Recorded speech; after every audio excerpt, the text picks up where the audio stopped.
You're listening to a Pop House Network podcast for developers by developers. Welcome to JavaOne episode 74. Hey everyone, this is Freddie from Seattle, and this is going to be another fun episode because, you know, if you hear the last episode, there might have been some echoes and stuff. We actually fixed that, and we got our crew, live from the Roundhouse, which makes me extremely jealous again. And essentially, I have just to go there now. Like I just need to figure out a way, get more sponsors, and then just pay the plane ticket and be there with them. But for those who are tuning in for the first time, my name is Freddie Game. I'm a distinguished principal engineer at Expedia, author, speaker, Java champion, co-organizer of the Seattle Java user group, and I'm here with my usual suspects. All right. Hey, Bob Paulin, Apache Software Foundation member, independent consultant from Chicago, CJUG board chair, speaker, Java champion. That's me. Hey, everyone. Josh Juno, Jakarta EE developer, Java developer as a whole, a database administrator, speaker, author, and Java champion. Hey everyone, Michael Manella, Senior Director at VMware, responsible for open source Spring development, author, speaker, Java champion, curmudgeon at large. All right. And before we dive in, I wanted to thank our sponsors who make this possible. Today's show is sponsored by Datadog, a monitoring and analytics platform that integrates with over 450 technologies, including AWS services, Docker, and Kubernetes. Datadog's platform brings together metrics, traces, and logs in one place, so you can get full visibility into your environment and improve your application performance. With machine learning-based alerts, customizable dashboards, and distributed tracing, Datadog makes it easy to unify disparate data sources so you can troubleshoot faster. Start your free Datadog trial today. Listeners of this podcast will receive a free t-shirt once you install the agent and create one dashboard. Visit javaoffheap.com/Datadog to get started. Again, that URL is javaoffheap.com/Datadog. And we thank them for keeping the mics on, the mixers running, and our mouths are not parched, right? So thank you, Datadog, for sponsoring. So with that, let's cheer. Cheers, guys. Cheers. Cheers. All right, well, before we dive in, what is everybody having? I've got the domain du page. Having the Prairie Path Ale. Old fashioned. And then this is my double margarita mix, margarita made at home. So Nice. Is it actually made, did you mix it up yourself, or is it a mix from somewhere? Yeah, no.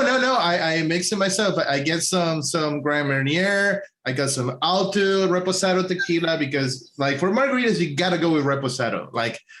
Blanco is too scratchy. Añejo, you start getting into whiskey territory. Reposado is just the perfect one. So, fresh squeezed limes. Oh gosh, it's gonna be a bar. It's gonna be a bar episode by the end, but it's amazing. So That's why you were gone for 15 minutes when you went to get your drink. Yeah, I know, right? I was shaking it up and getting it cold. So Freddie's on the West Coast, so it's going to be an early night for him, is what I'm For a long one of the Look. I'm just saying, I was just starting a new React project, and I just did the latest NPM installation, the latest React script, and I already had 4 vulnerabilities. How are you not drinking vodka straight? I mean, I actually don't understand your drink selection now at all. That was before, right? Now I'm done with that and moving to some nicer things. But holy cow, that was just a funny part. It's how can I have vulnerability? And I was doing this with my kid because we were doing a little home project, and he's telling me, Dad, where are the vulnerabilities? There's nothing on the screen. There's just a logo. What are they gonna hack? And I'm wise words, son. I don't know. We're going to make you drink every time you say NPM. So. Oh, God. Don't worry. This is a OffHeap podcast, right? So we'll leave that for the stag folks. All right, so let's go with the news. What's cooking? All right. So we got conferences first, right? Yep. And the big one, I guess, JavaOne is back. Yay! So finally, yeah, I think one of the big things is like they finally really announced it. Like at the beginning, it almost feel like JavaOne may be back, may not be back, but now they are really like, yeah, we have sessions, we have a schedule, we have all these things that are happening. I think there's going to be an on-conference as well. They're looking at the possibility on a conference, a birds of a feather, panels, sessions, the whole shebang, right? And this is happening in Las Vegas. So at the same time as Open World, but they're like a little bit like I think like the same format they did before, where it's together but separate. Right, they're happening in the same city, but there's like different parts. One of them is going to be the JavaOne. I think the Caesars. Does anyone know where Oracle World is? Because Josh, you mentioned earlier that JavaOne was at Caesars Forum. Caesars Forum. Anybody know where Oracle World is? I think that they're going to have a bridge to connect JavaOne and Open World, and I think it's at the Venetian, but I'm not 100% certain on that. Right, like we don't know exactly where the Open World is going to be, but it is part of the strip. Yeah, it's happening. So it was the original Java conference. So we do expect to see some luminaries already on the tracks that are starting to show. So yeah, like if you have an opportunity to go to Las Vegas, I guess the advantage of Las Vegas is that it's not San Francisco. So hey. Look, we've got some other conferences on the agenda tonight. If you're going to start bashing, well, I'm actually excited that they're going back to JavaOne. Yeah, I am too. The whole Code One thing. I think there's been an over pivot to polyglot and to help everybody out. I think that this acknowledges the fact that was an over pivot in that Java is still where it's at. It's good to see that to come back. Yeah. It looks like it's happening, just so everyone knows the dates, October 17th through the 20th. So get online and register now because that's coming up pretty quick. Well, and so the CFP is still open too. Do we want to at least give some of the listeners, like we're trying to get into the conference, what kind of advice do we have to give them? Right, like I guess should they be working through their jug leaders? Should they be? Yeah, how do we do it?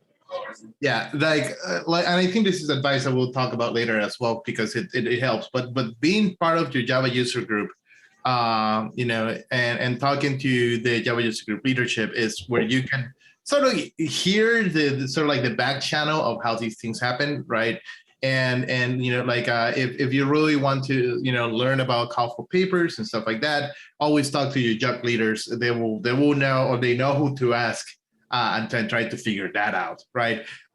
Sometimes I know there might be a more reduced call for papers being asked, but it's probably gonna close soon. If you really are curious, then definitely work with your jug leader, and they can sort of like point to how to submit one. To your point though, like not only using your local jug leaders to help you get in, but also to try out what your material. Yeah. Like using your local jugs, refining your material, getting in front of people. Like that's where the next generation of speakers comes from. Mm-hmm. Yeah, I mean, like most of the folks in this room, like our first talks were not at JavaOne. They were at a local jug. And we gave them there, and then it's like when you submit them to JavaOne, it's like you've already got, most of them are recording them. You've already got, some tape, so to speak. They know you can do what you say you're going to do in your abstract. So, polished conferences like JavaOne, like some of the other ones we'll be talking about tonight, they're looking for speakers that have given those talks before and they know they're successful. So when you get exposed to that bigger audience that you get with a JavaOne, with a SpringOne, with an Apache Con, like those are all, you're a proven product at that point. But the jugs are really a good spot to go to get that street credibility before you go to these conferences. Yeah, an inside trader secret: if you are a speaker in a conference, usually your conference itself is paid for. Meaning, like you know, access to the conference is guaranteed. You know, usually that speaker gets to go to attend the other sessions of the conference, talk to the actual speakers of the other sessions, and that is really where you do get to learn like tenfold of just an attendee. It's the best part of the conference. Yeah. Networking, right? Yeah. That's all. Hallway track. Yeah, the hallway track is like the biggest like career boost. That's probably the biggest career multiplier that you can have. Like, you know, just knowing all these people. So yeah, that's a little like cheat code for like, you know, how to get ahead in your career. All right, next one, Bob. All right, so the next one is Apache Con. So Apache Con call for papers or proposals is now closed. I don't think they've announced all of the speaker lineup, but that's October 3rd through the 6th. It's in New Orleans. So if you've never been to New Orleans, and I have not, Nice. looking forward to heading down there and checking out the area and you know, doing some conferencing in the Big Easy. Oh, that sounds nice. All right, and the next one, and not to say there's anything wrong with they hosted it. In San Francisco. So SpringOne, we're back in person. Moscone Center, December 6th through the 8th. CFP just closed, so we're just starting the culling process. Definitely check it out. We're excited to be back in person. You know, this is a big deal. Yeah, We're starting to see it with all the conferences, but you know, the spring community has always come out, and we're looking forward to seeing everybody again. You know, speakers and you know, contributors and users alike. So really excited about this. Yeah. And should I mention, I'm on the website, and if you register before July 22nd, you'll save $400. So probably good to get on there and register. And is this partially virtual as well? SpringOne, is that going to be? Oh, like a mixed track? I don't know. TBD. Okay. Nice. All right, and to round things out, back to Chicago, jconf.dev is going on. I believe they just recently announced their lineup. Yep. So that should be posted. I'm not sure if it's on the website yet, but Yep. The conference itself, University of Illinois, Chicago, the Doran Forum, September 26th through the 28th. Lots of Java, lots of cloud, big data, tons of sessions, some familiar faces. So I know Josh is going to be speaking there. All right. Josh is in. And I know Mary Gugleski from the CJUG president is also going to be speaking there from the Chicago crew. Then from the Spring crew, I think Glenn Rufo is speaking there. Yep. So a lot of familiar faces. Daniel, Hosa is going to be there he's been a guest on our podcast. So a lot of folks. Ben Cat will be there. Yeah, you know what? I'll be roaming the hallways. Freddie will be there. Freddie says he's going to go whether he gets in or not. Be good. I will be there. I don't know what I'm going to do, who am I going to bribe, but I'll be there. So we'll record an OffHeap somewhere in there. So yeah, looking forward to that. That's going to be a fun one. For those who don't know, those are the same folks that organize DevNexus. So if you know the DevNexus experience, they bring their A game to this conference. So, and it's in my old hometown, Chicago, which is doubly amazing. So. All right. Well, shall we move on to the news? Please. Yeah. All right, Josh, I think you get the lead on the news. All right. Well, big news is that Microsoft joined the Jakarta working group. And so that was pretty big. They're actually part of the Jakarta EE process now, which is big news. Jakarta and MicroProfile. And MicroProfile, right? That's correct. And MicroProfile. So they're going to help lead the direction, which is great.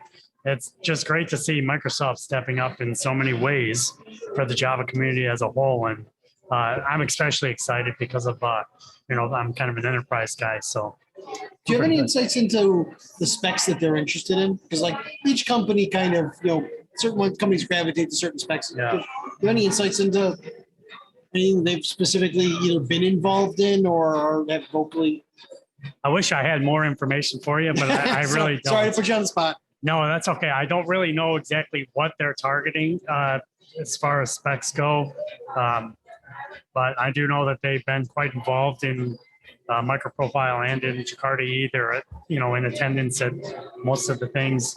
And so it's, I'm not sure if they're targeting one specific area or just the whole effort as. Yeah, I mean, so as an Azure user, for some of my clients, like the Azure App Services supports like Jakarta EE deployments. So if you deploy a WAR file or to either a Red Hat JBoss, Right. I know who worked on that. EE compliance server, like it's going to run. So if I had to guess, it's that web server spec because they're supporting it as a part of their app the services. umbrella?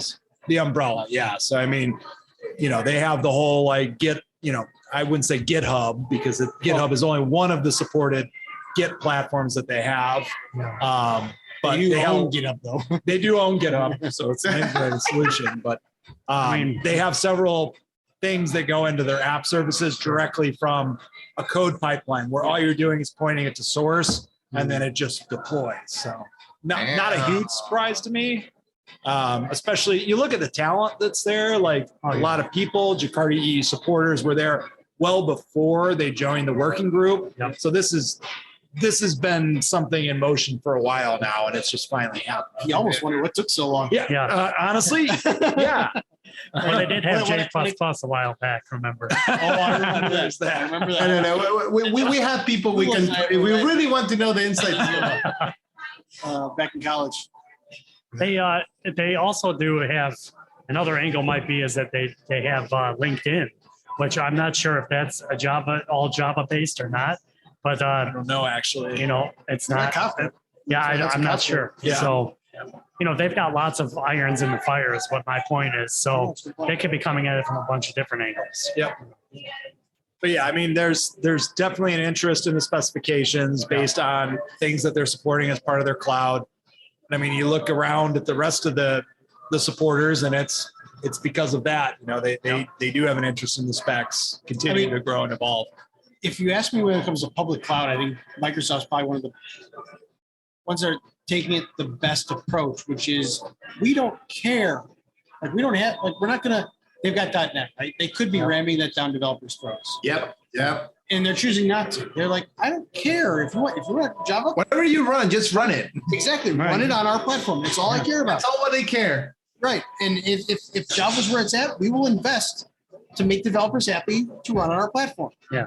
And that's a great strategy, in my opinion. Yeah. They sponsor Adoption, right? Like, or they're sponsor of Adoption where you get the open source builds or the OpenJDK builds, right? So that you get Tamarind out of it, and yeah, it's like this makes it easy for you. Go ahead, use that. Yeah, I mean, all the cloud vendors, so from AWS to Microsoft, Google, like they're all getting involved in JDK development because now they all have an active interest in that platform being successful on all of their clouds. Yep. But yeah, no, I mean, extra kudos to Microsoft for, again, joining the working groups, getting involved in the specs, being involved in many of the other ecosystems, because Jakarta E is not the only thing they support. They also support native Spring apps. They support Docker deployments. Like, they're really trying to cover all their bases here. So it's good. And they're doing a great job. Mm-hmm. Yeah. It's great to have another big organization interested in Java and partaking in the community. It's just makes it all that much better. And they, like Michael said, they're doing it the right way, which is kind of nice. All right. Next one. Michael. So Spring Framework 6M6 is actually just came out today. Or was released today, the day of the recording. So more work around the AOT engine there. Spring Boot. By the time this is released, Spring Boot might be out, depending on how long it takes to edit this. So Spring Boot 3M5, I think. Don't quote me on that one. We'll be shortly after. But yeah, it's the big features here are For the Spring Framework level, for the most part, wrapping up the AOT and native stories. Foo will be shortly thereafter. I think they've got one more milestone where they'll be including additional stuff around the Graal and native compilation capabilities. We've also got, the re-baseline, the Java 17 baseline, the Jakarta EE migrations, all that's baked in there as well. So lots of cool stuff to check out. Yeah, no, that's great. Actually, yeah, a lot of like the AOT and native stories. There's a couple of things that I'm exploring right now because we're using like big memory graphs right now, and it's starting to like poke my head into that again. See like if there is an opportunity there for doing like native. Yeah, the AOT provides benefits both on the JVM as well as if you're going to compile it natively. I mean, in both cases, if there's optimizations. More toys. Probably better than NPM. Drink, everyone. Just hope all your packages are still in the repo. All right. Next one. I think that you put this one in, Josh, right?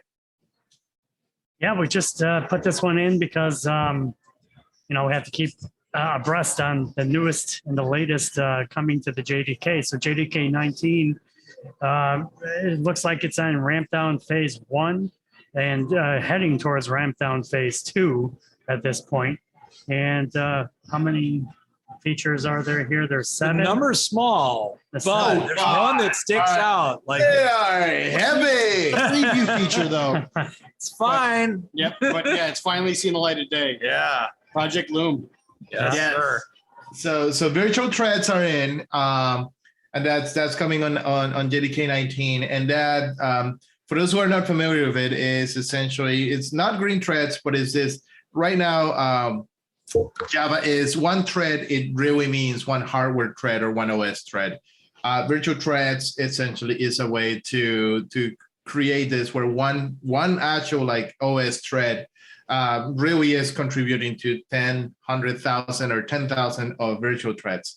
So the thread management you had to do before, it's greatly reduced, and it makes life so much easier because things like that where you needed to do one thread per request could get expensive if you have IO operations throughout your pipeline. Like that is not a worry anymore. So it's going to be, or is expected to be, a big accelerator in performance for like almost every applications that is multi-threaded, which it'll be interesting to see how that pans out.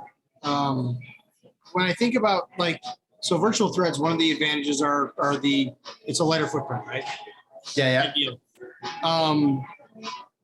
When I think about when you use, as a framework developer, the utilization of things like thread locals, the Hibernate, for example, right? Right. Session for thread local, right? Like, I'll be interested to see how much of that memory footprint was the thread itself and how much is like all the framework and other stuff. Like, don't get me wrong, there's benefits to that. I'm not knocking it, but like, that is interesting. Like I haven't thought about that because like it's almost like with great power comes with great responsibility, right? Like you can create 1 million. Technically, you can create 1 million threads, and you have 1 million thread local contexts. That's and still got to be in memory. That's kind of the thing, right? Is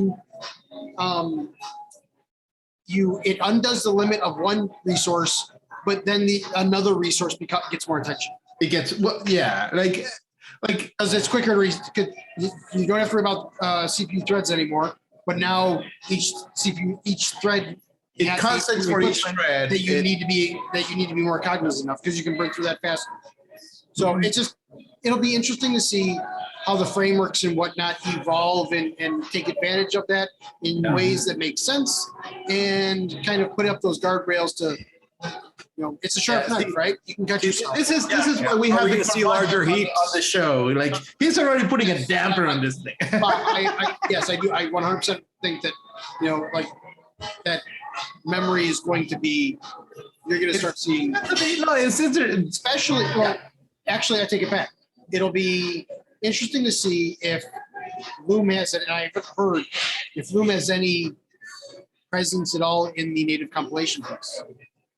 Because if you can compile it down to native, and it takes the so you must blow up the memory footprint because you're using thread locals on all these threads, and then push it right back down because you can natively compile it.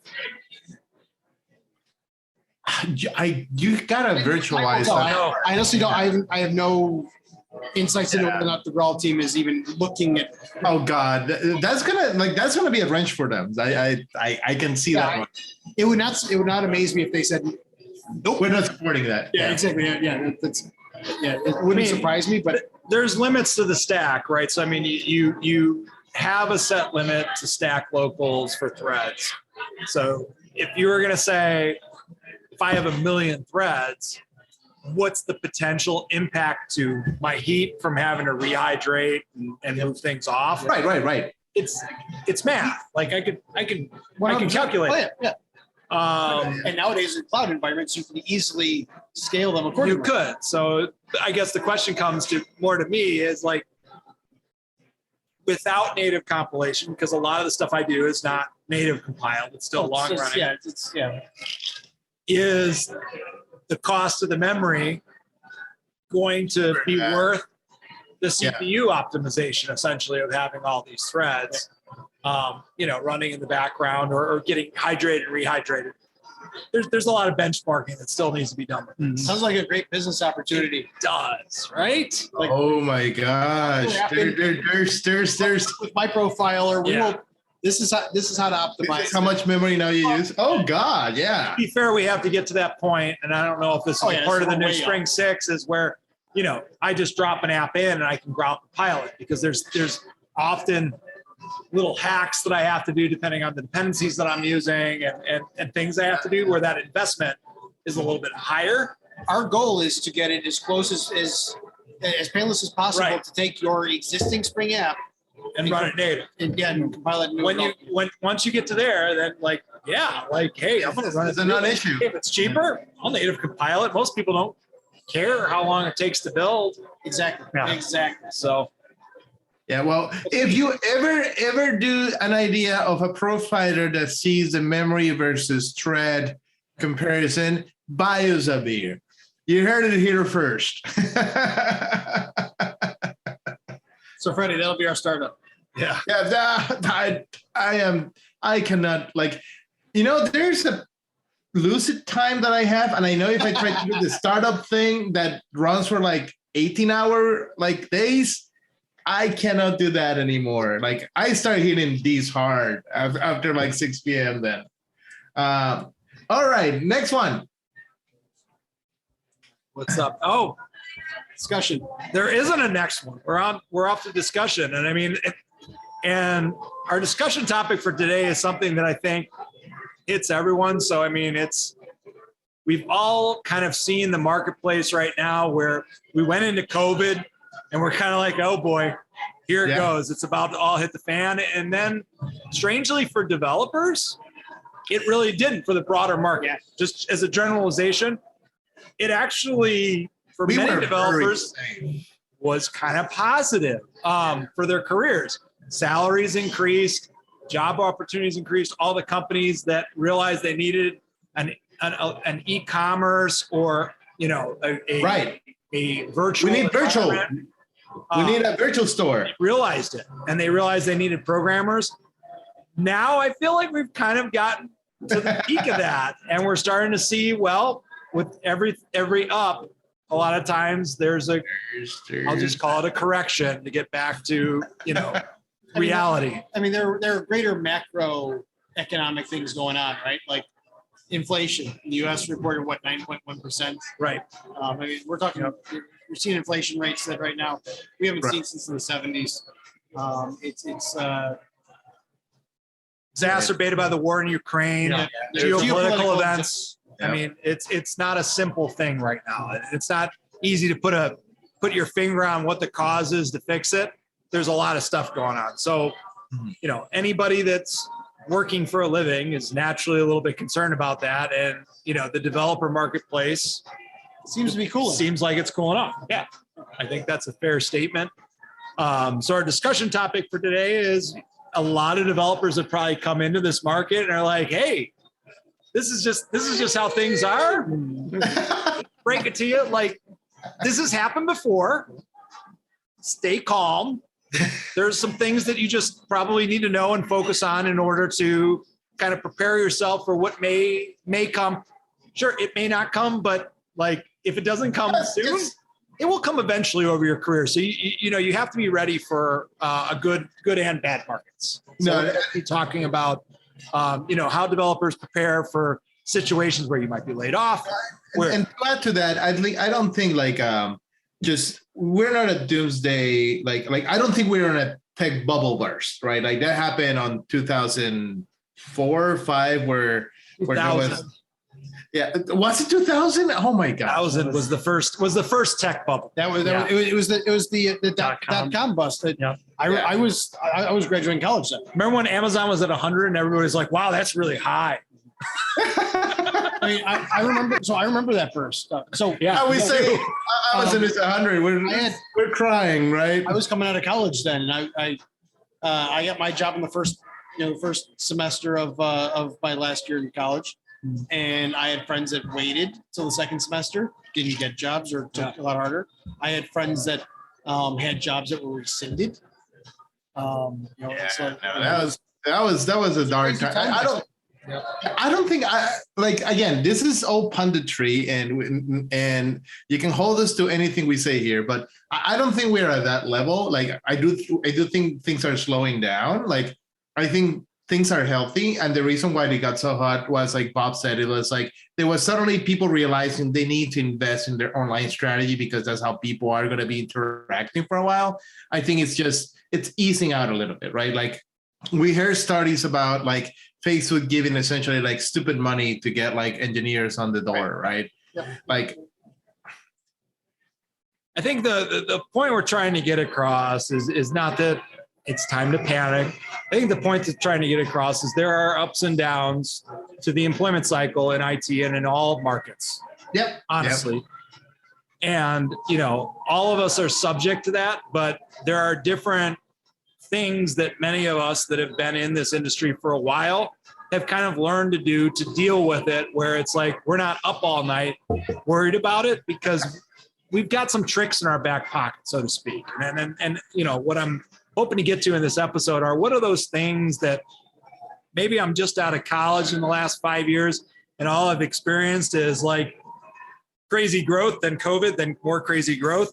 You haven't seen the full spectrum of things. So you may want to know like, hey, what is it that the rest of us on this podcast who have kind of been through some up and downs have done in order to survive and honestly to thrive in the environments that we've been through. So I think the very first thing when we were chatting about this before the episode, was network. So network is so critical to everything, to change, to, even when things are good, network is so important. But I know for folks that maybe came into this market when it was hot, maybe it didn't matter. You just had the resume, you had the grades, and you got whatever they apply. Yeah. And let's not kid ourselves. It's hard. Like I'm extremely guilty of this. There's plenty of networking events that I walked in that I could use for an alibi for a murder if I needed to. Like I would walk in, I would get my beer, I'd stand in the corner, drink it, and leave, and nobody would know I was there. So networking is hard for us, like for in general. And also, if you came into this business during COVID, more likely than not, you're working from home. Yeah. Makes it hard to network. That really is the downside of working from home. Very difficult to network that way. All the online conferences and everything have been great. I like them, but you miss that networking aspect of it, where going to a live conference and meeting some of these people that you look at on the web, or, I call it the web still, you look at and you read their books, and these are superstars of the technologies, and you're meeting them in person, and it's great. I'll never forget when I went to JavaOne the first time and I met Arun Gupta. And I was like enthralled. I was struck. It's there, you know.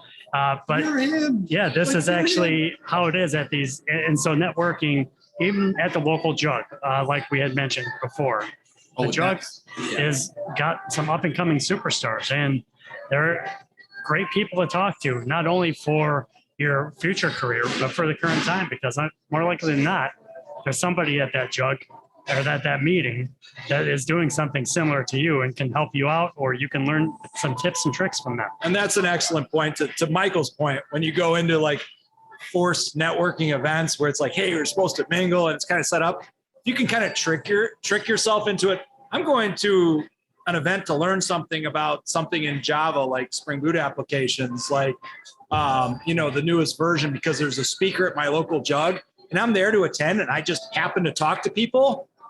That's networking. Yeah, I might have a beer afterwards with the group, kind of thing. Yeah. And No, you know what? I'm gonna somebody who ends up being the person that I'm gonna call for my next job, literally. Yeah. No, and that is true. Like, because I remember, like, when I was in college, I attended networking events, and they are hard because you go there without a purpose. Like there is a purpose, but it's like you don't know what you're selling. Like it's awkward and not conductive. When you go to a user group, going to doing something that you actually love or they're very interested in, the dynamics completely change. It's like you can just talk hours about like, I was stuck with NPM and podcast came about, was it not? Oh gosh, yeah, right. Yeah. So here's a question. So pre-COVID, I would be 100% like work your jug, get to know everybody there. Like I said, just when they go out to beers afterwards, tag along, like just those simple things. In a remote world where you may not be working even for a local company,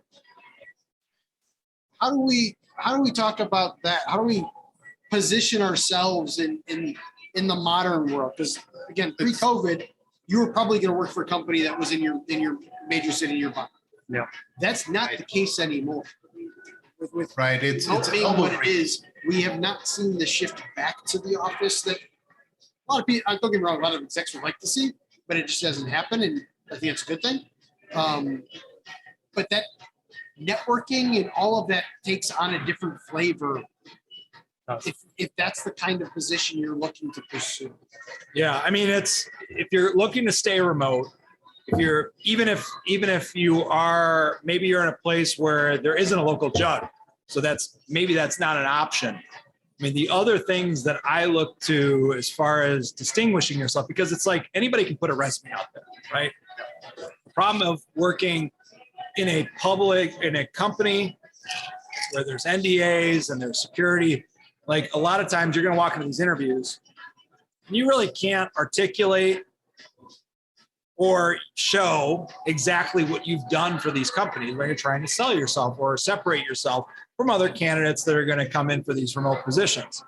Having a remote friendly resume often means being involved in remote communities like open source communities. Yeah. So, I mean, one of the things you can do to distinguish yourself is if you contribute, let's say, an Apache project, and you have commits that are in public repositories that anybody in the world can go look at, you've kind of broken down that barrier that usually exists from somebody that's only been contributing to a corporate-only environment. Right. Now, that doesn't come without cost, because obviously contributing to open source often means on your own time, unless you have a company that's friendly to that type of work. But for early career people, it's a great way to get recognized for something that's over and above what most of your peers are doing. I guarantee open source committers and contributors are probably top 10%. You're not, you're going to see less than 10% of the developer community taking those steps. Yeah, I couldn't agree with that more. It is a great differentiator, and it doesn't have to be code. You can do things like documentation on a particular project. Also, things like Stack Overflow. Those kinds of things are great opportunities for you to build up a reputation of some kind publicly, where you can point people to. So definitely, contributing in some public way. The first thing, when you're interviewing, so what are you working on? And it's, this fluffy thing that you can't really talk about, you can't show code about. Like, that's a hard conversation. It's hard to sell yourself. It's a whole lot easier if you can say, I did this fluffy thing, but on the other hand, I also contributed to this open source project, or I answered these Stack Overflow questions that actually you can go read and decide, do I know what the heck I'm talking about? Yeah. The other thing I would say, Bob, you brought up, anybody can throw out a resume on the internet. I think resumes are overrated, and I think portfolios are underrated. I think that I was trying to find the book beforehand, and Freddie, I'll ping you with it afterwards with the show notes. Right about the time, not when I joined the Spring team, but right before, I read a book about basically how to land the tech job you love. I don't think that's the book though, so don't put me on that. Like I said, I want to confirm. But one of the things that the book talked about was building a portfolio. And so what I was submitting to companies wasn't just a standard resume. It was a full thing that talked about, the things I wrote. So I had written a ref card before I written any of my books. So I had a printout of that. I had my resume in there. I had any open source contributions, references to those in there. And when I went to an interview, I would actually print this out, spiral bind it, at Office Max or whatever, and give it to them. And I would even, I'm a little creative, so I would even design the cover to look like it was something that they published. The first time I ever used that, it was at TrustWave, and I actually used their current marketing brochure for it. It actually got to their CMO, their chief marketing officer. They're like, dude, this guy turn your brochure into his resume. Like, hire them for the marketing department. Yeah, exactly. And it was kind of a running joke, but more people knew who I was just by that than by the time I accepted the job. But doing those kinds of things, putting together more than just let me back up. We're all taught coming out of college that you only get 30 seconds to read a resume. People are only going to look at it for 30 seconds. Yeah, if you submit a regular resume, I completely agree. Don't. Build a portfolio. Tell a story about yourself. Tell about your accomplishments. And I don't mean just longer words and stuff. Actually, take some time and develop a portfolio. Right. That can differentiate you even that early stage. Yep. And I want to add to that where the two parts is like when I'm interviewing within Expedia, the most fun interviews, or the ones that I'm the most sure about a candidate, is the ones that I can open source code and just go over, right? When sometimes I will get an internal candidate that wants to work in our department, even though they know I am there, and is the best part is just opening the source code. Just walk me through this, why do you do this? Why do you do that? And you can get a very clear sense of how they were thinking, right? So yeah, to Michael's point, when you have that portfolio, it's super, super engaging just to go over and talk about, you have something common. You have the code that you can look at and talk about it. The second part is Bob was saying that it is work to contribute to an open source project. But to be fair, there is work everywhere. Meaning, even if you didn't want to contribute, and you still have to show up for your Java users group meetups. That will happen after hours because that's how they get their people in. So there's you gotta put the work. Either as an open source contributor if you're remote, or as attending and creating your network in the Java user group. There's no free way to do it. The only way you can distinguish yourself is by doing these things. So the advantage that if you do them, this is like a salary multiplier for your entire career. The amount of work you put into this part, I can guarantee you, we have 200 examples just in here of people that, essentially, double or triple their lifetime earnings just because of that curve. The people that are hiring remote, they want to hire globally. They want people that they can see that can work globally, that can communicate globally. So, to Michael's point, it's not just all about the code contributions, things you've contributed to Stack Overflow, how you articulate yourself, things that you've even posted to dev lists. So Apache dev lists, they're public. everything that you say on them is accessible to potential employers, so they can actually see if they're so inclined, and good employers are going to be inclined to want to know how you communicate with people, because the times we're not writing code, guess what we're doing? We're talking. And to know that you can actually function in that environment is extremely valuable to employers, if that's what you're looking to do. Even if you're looking to go in person, like right. Everybody's got a remote, an offshore, these skills are demonstratable through open source contribution, which is why I push that. It is extra work, but I'm telling you, it's worth it if you want to stay remote and you want a public way of showing it that you can do it. But I would encourage you just to express what you're working on, whether that's publicly via contributing, whether that's Stack Overflow answering questions, whether that's starting up your own blog. I mean, even if you start your own blog and it's only have 5 people paying attention to it, it doesn't matter. It's public, right? It's something you can talk about. Or a podcast. Back before when I was way before my open source contributions, I had my own blog, and I was sharing what I was working on in a way that was NDA friendly, so I wasn't like getting in trouble at work or anything. But I was having conversations. Some of the stuff was purely for myself, so I wouldn't forget. Like I remember 100%. Like I remember there was one blog post I did about VRs. Like I had gotten burned by something with VRs, and I'm like, this pissed me off. So I wrote a blog post about it. Spent 30 minutes, throw it on the internet. But like that was something that again, it's public, it's available, it's something. And I think that's probably one of the biggest takeaways for me with regards to this. Because however you contribute, do something public. Mm-hmm. Whether it be speaking at your local judge or big conferences, whether it be contributing to open source, whether it be Stack Overflow, writing a blog post, something. You need something in 2022 that you can point to differentiate yourself.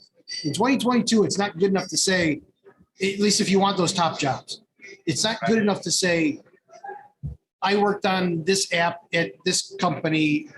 I can describe the architecture. It's just, it used microservices, it used Spring. That's not enough to differentiate yourself in 2022. No, and to add to that, there are there are multiple ways, right? Like one of them is the level of comfort you have, right? Contributing to open source is usually, it kind of tends itself to you don't have to be in front of an audience doing this. It's something you can actually do, in the comfort of your home, in the comfort of your computer, where you feel safe and all these things, right? And some people work great that way, right?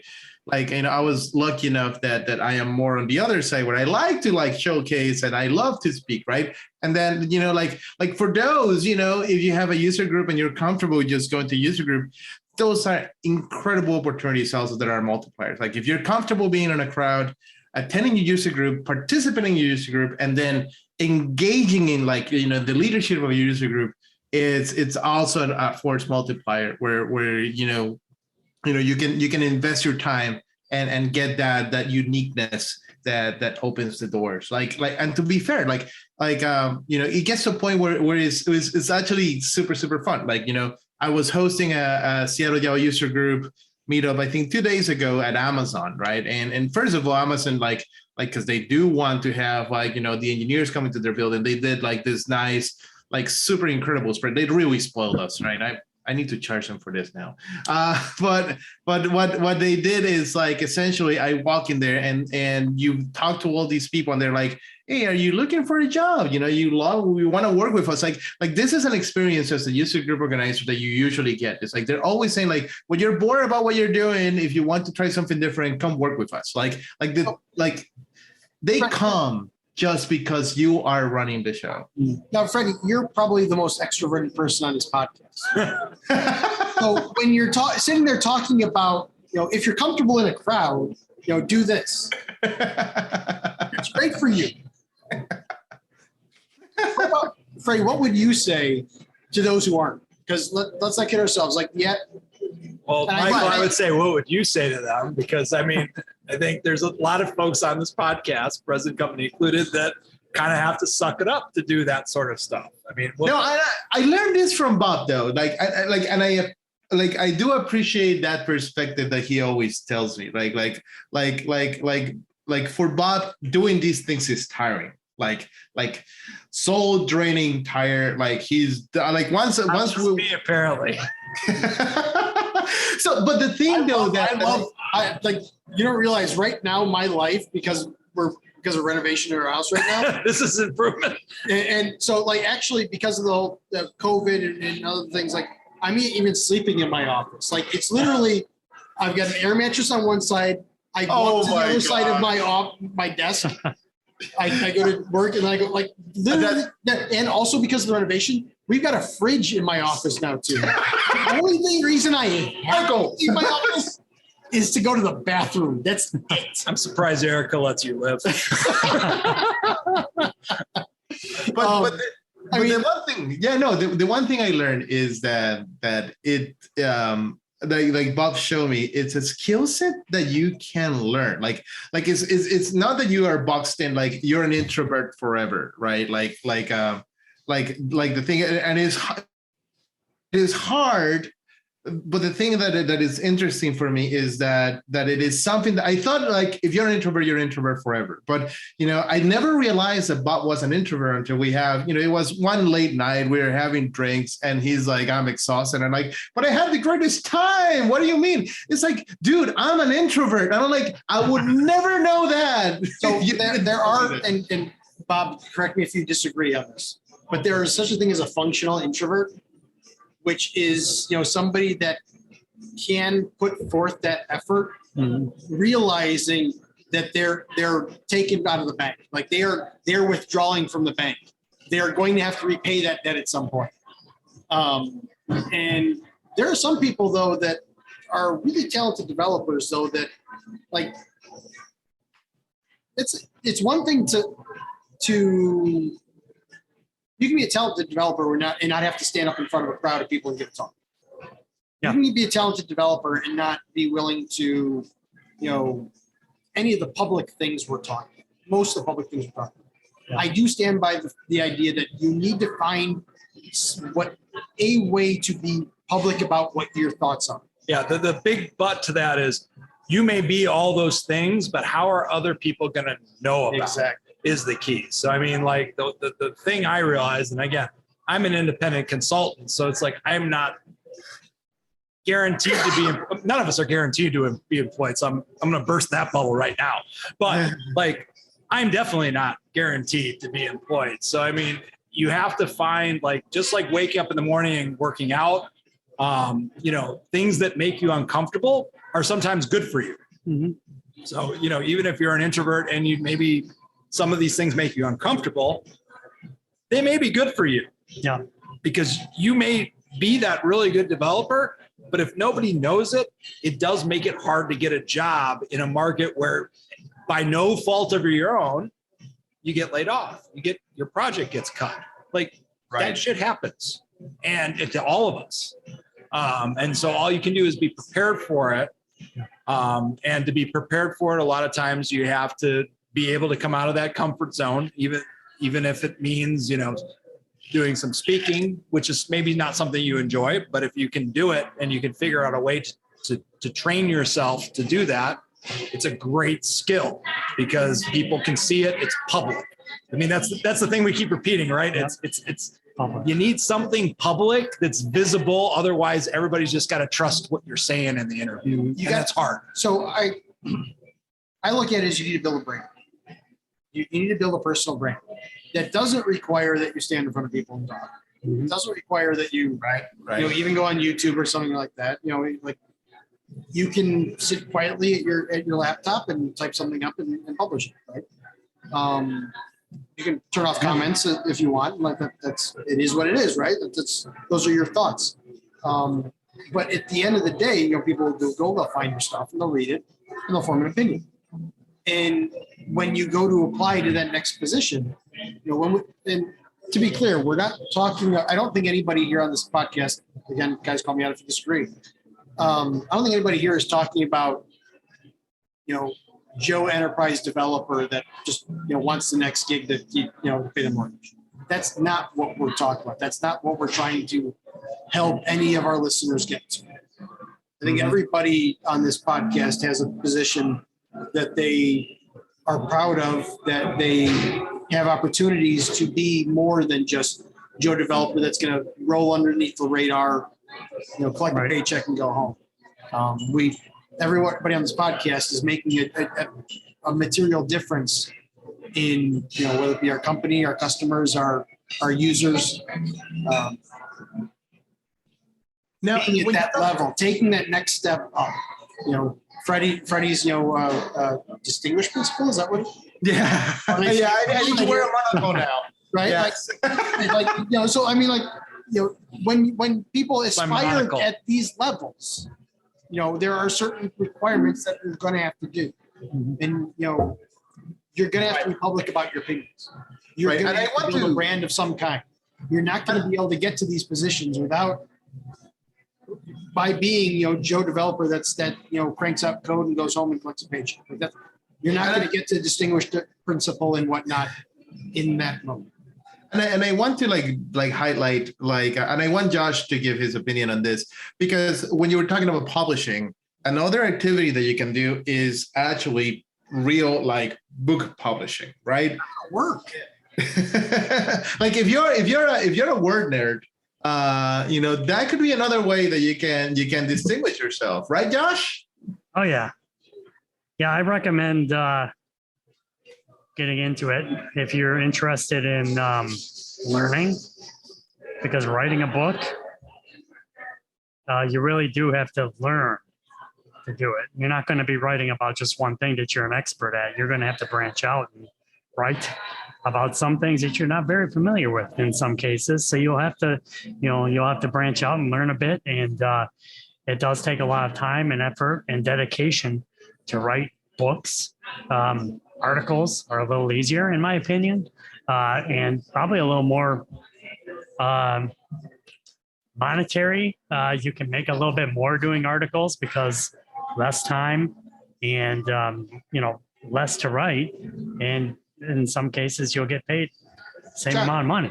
Josh, how many books have you written? Yeah, I don't know. I honestly don't know. 10, at least 10. Wow. But that's some of those I'm a co-author of, and I really enjoy it. My favorite part about writing books is that I keep up.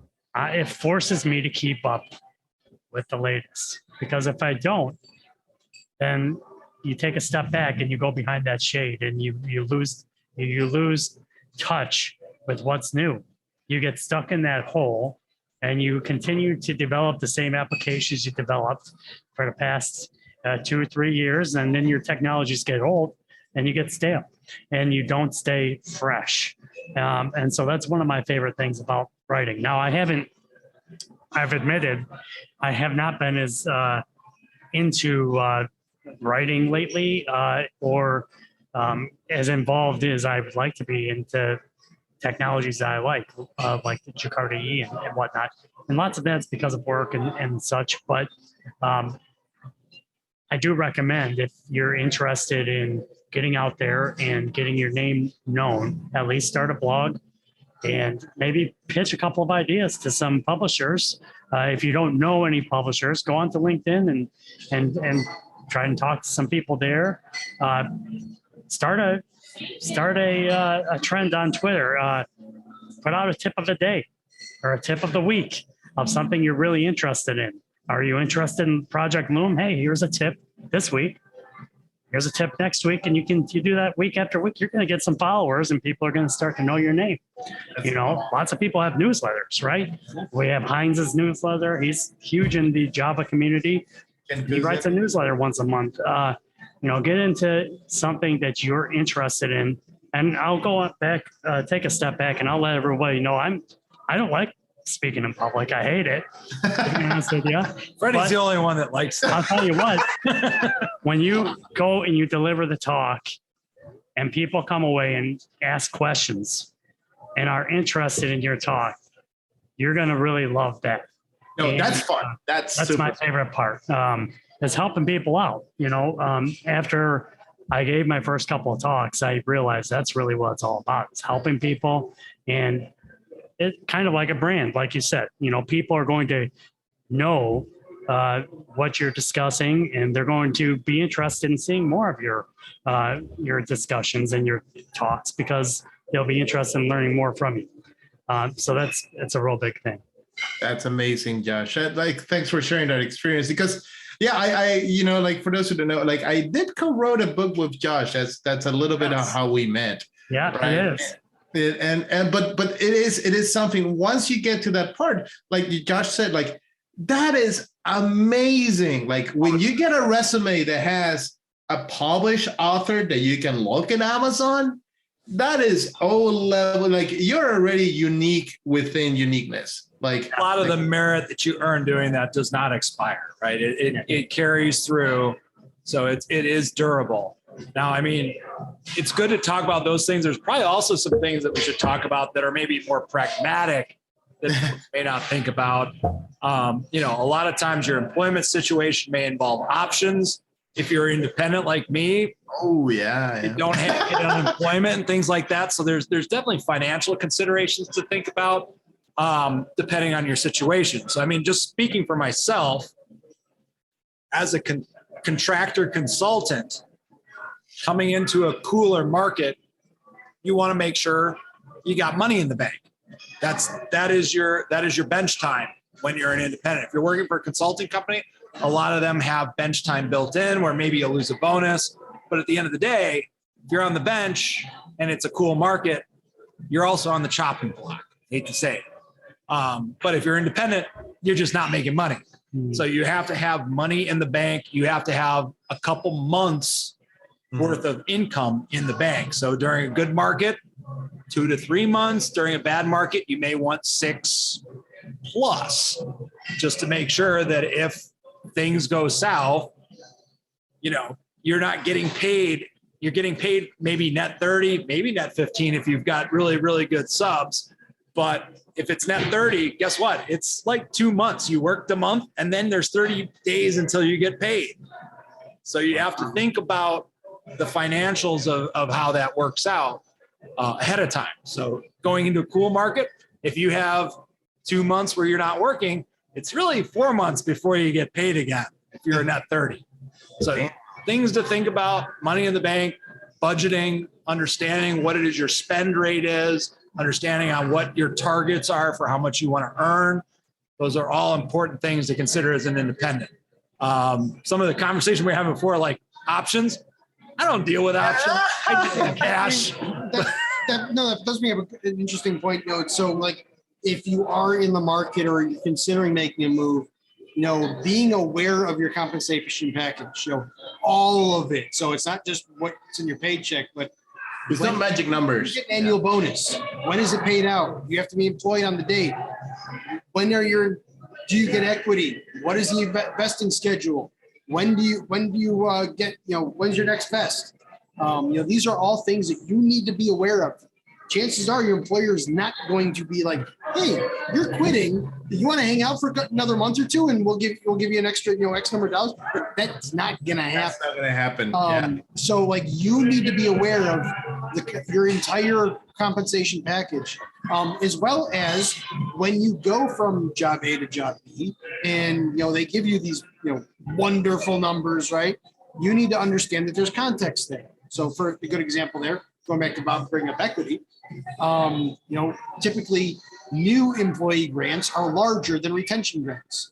The reason for that is because you don't have any equity. You gave up all your equity before, so we're gonna start you off at a good spot, right? It's still probably going to be, if you've been at a company for a long period of time, it's probably still less than what you're actually sitting on at that previous company. So you need to compare, just because they're giving you a large grant this year, that doesn't mean that's going to continue at that rate. I can guarantee it won't. But also, what are you giving up? What are you leaving on the table by switching jobs? Right. And understanding your full compensation package, understanding how it all relates, both from a dates, what you're leaving on the table, all that is incredibly important when you're moving around.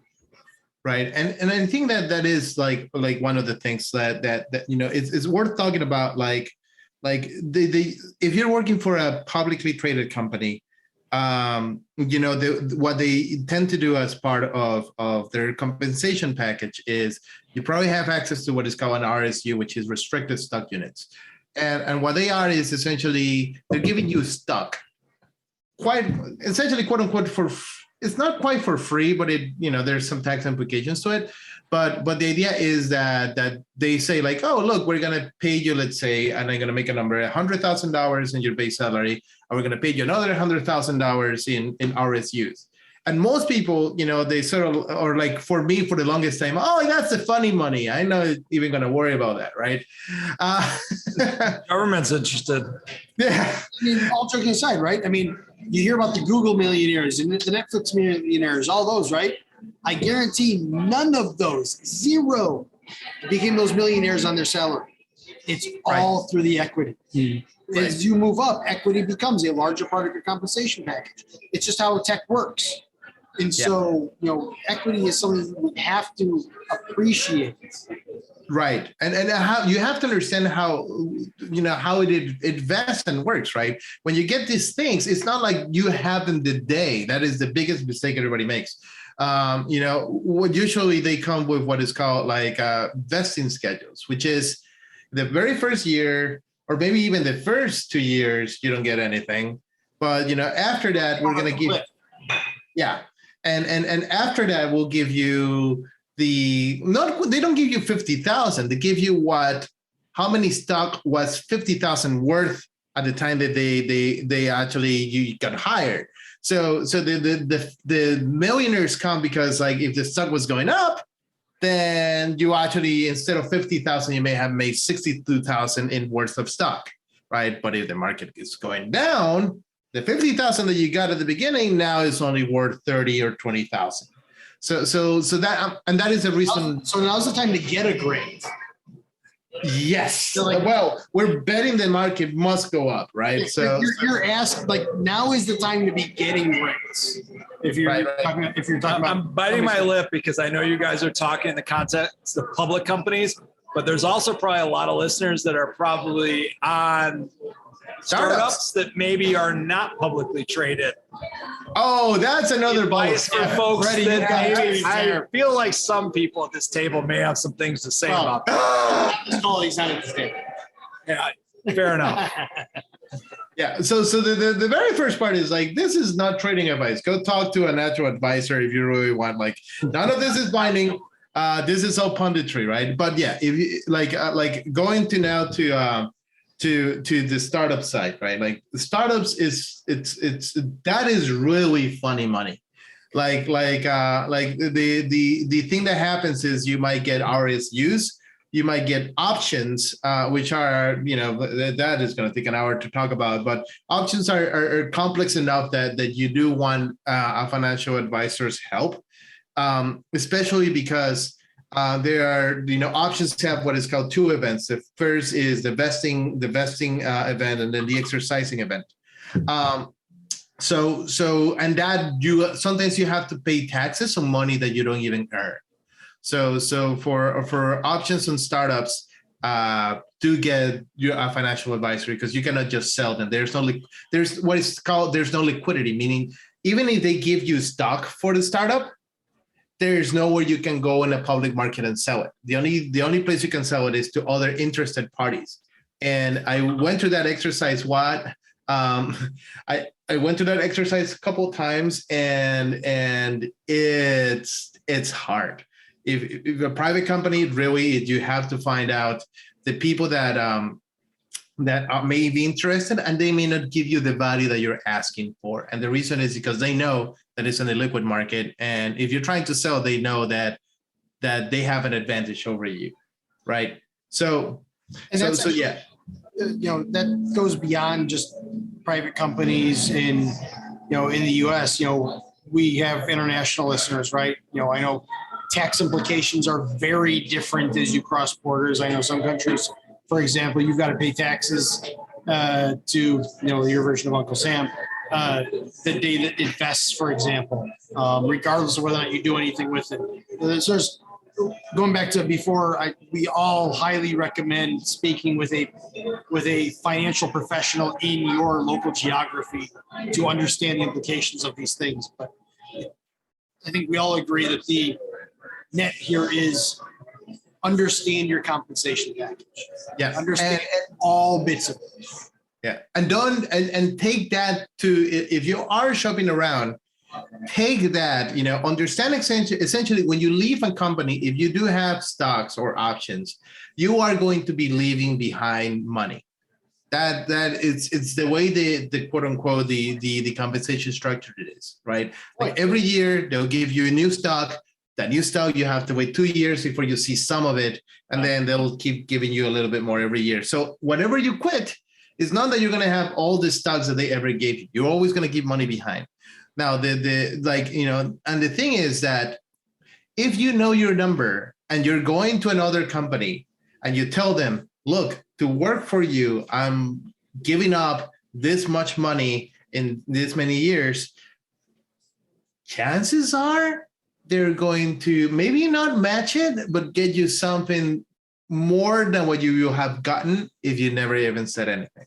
Well, they'll turn a knob of some kind, right? Whether or not they increase the grant, they might offer a signing bonus. Like there's all kinds of different knobs you can turn, but negotiations in general, the person who wins the negotiations is the person who has the most knowledge. If you can go to that conversation with, this is what I need to leave, you're the person with the most knowledge. Yeah. I mean, knowing what is possible at that company because of network, knowing yourself and what you're worth and what you want. I mean, those are the table stakes to being successful at this. Because if you know what you want to make, or you know what you need to make, depending on your situation, and you know what a company is willing to offer because maybe you know some people there, those two factors often lead to successful negotiations on your part. Otherwise, it's tough. People that have come into this market and that were at a lower salary, it's a fight uphill when you come in under and then you're trying to get leveled up inside of a company. I haven't had to deal with that in a long time because I've been a consultant, but it's a reality that I see all around me at companies where folks maybe didn't do their homework and came in lower than they should have. And it's tough.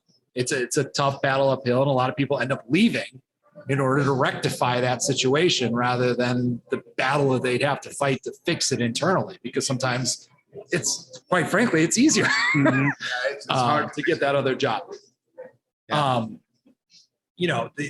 The market we're in, there's a silver lining to it. I mean, the beauty, the good thing about a tough market is it does mean that the people that are good and that are good at their work are going to be the ones that stick around. And a lot of times the lower markets, they shake out some of the folks that maybe are not as committed to their craft. Right. So, I've been on interviews recently where we've interviewed people that have gone off and found great opportunities, and they didn't come to the opportunities that I was working with, but they were startups and they lost their money and they ended up coming back. And we ended up getting some great people out of it. Because if you're at a company that is in good shape to weather whatever storm may be coming, like you have a great opportunity to capture some good people that may be moving to more stable things. So just, again, if you're a hiring manager, if you're an IT manager and you're hiring people, like keep your eyes open. There may be some really good people that are going to become available because of all of this. Right. And I think like Bob's, like the paraphrase is this idea of don't burn your bridges, right? Like always try to leave, where you never know. First of all, it's a nice, like even, like have the be, go high, right? Like even if you're in an environment that is like pretty bad, it's like just say they're gonna do an interview. Don't go in like writing on your exit interview, oh, my manager was a jerk, this company sucks. Like it's fine. Just you're already moving on, right? Just go high, always end in good terms. You never know. Like sometimes companies do turn around. That manager that you hated did they realize that he was a bad manager or she was a bad manager and got fired?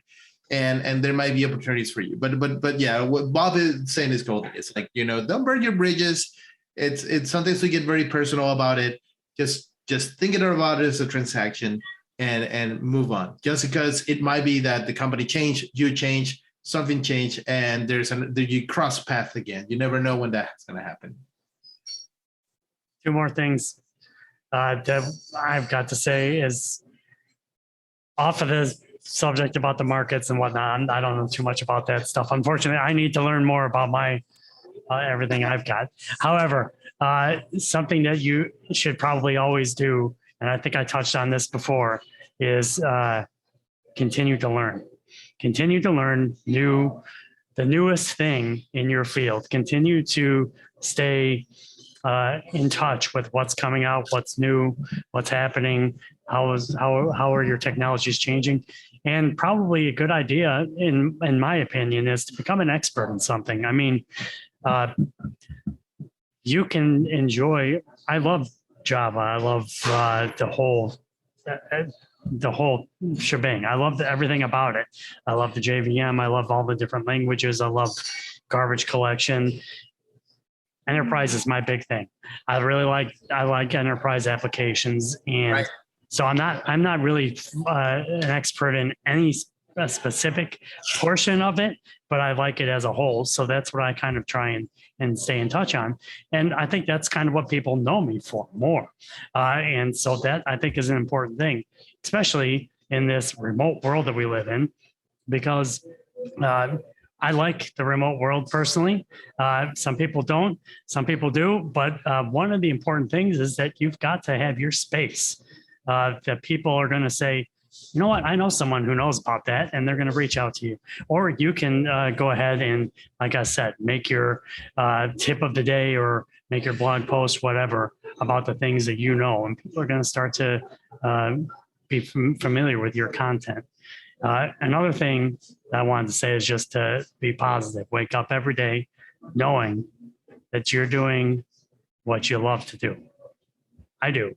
I love to develop and I love to be in technology. And if you're in this field and you like to do it, you just stay positive. Things will work out. Work hard at it and do what you enjoy doing, and show that you enjoy what you do. Because by showing that you enjoy, by putting the work forward, it's going to make a big difference when the employer is looking at down the line, seeing who just wants a paycheck and who really is committed to what they want to do and they really enjoy their job. It makes a big difference. Yeah, that's a great point. It's not to knock everybody sitting at this table, but there's nothing special about any one of us. We showed up. Yep. Every one of us, found something that we got passionate about and we did it. It's not, we didn't talk about it. We didn't say, hey, this is a good idea. We went out and did it. Nothing we did was special. Everyone that's listening or watching this podcast can do exactly the same things every one of us has done. Oh, probably better than we can. 100%. 100%. But by doing it, we've been able to progress in ways that, most of us are really excited about. And that's a big differentiator. Those that actually do, those that actually try and show up. It's a big differentiator. Yep. I think there's no way to end this podcast. It's like you just can't. I can't end it better than that. I say we. Yeah, no. It's like be one with the code. No, it doesn't work, right? Like so on that note, I think we are to the end. These are like the inspiring words that we have for you. Keep at it, and thanks Josh and Michael for and Bob, right, for that perspective. Like it's kind of funny that this group formed. We all have different perspectives because we have different walks of life. Hopefully, like these perspectives can keep helping you try to be better at your job. Because when you do, we feel happy about it. Like there's no money for us on it. it's just fun to know that there's other people that are, moving on up. All right. And with that, we're done with this episode of OffHeap. Thank you so much for listening. This is Freddie signing off. It's Bob signing off. Josh signing off. Michael signing off. If you're on Twitter, follow us at OffHeap. If you're watching this on YouTube, be sure to like, share, comment, and subscribe. Thanks. Right. And check our other podcasts, Java Pub House, and also like our Stack podcast, all in Pub House